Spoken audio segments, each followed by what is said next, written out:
الإمام الطبراني عبد الله بن عباس رضي الله عنه وابي አድርገው እንዳስተላለፉት የአላህ መልእክተኛ ሰለላሁ ዐለይሂ ወሰለም እንዲህ ብለዋል አሉ። ጀነት ለረመዳን ሲባል ከዓመት ዓመት በእጅጉ ተውባ ትጌጣለች።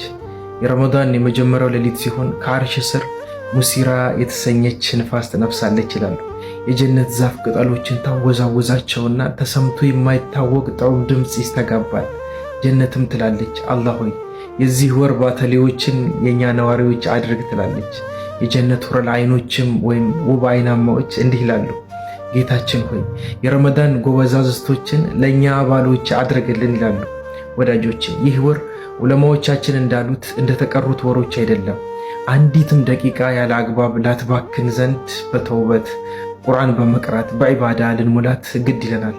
እድለኛ ማለት ረመዳን ያገኘ ብቻ ሳይሆን አግኝቶ የተጠቀመበት ብቻ ነው።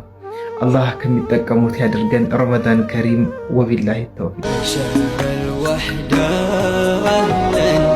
شهر القرآن أهلا يا شهر الغفران أهلا يا شهر التوبة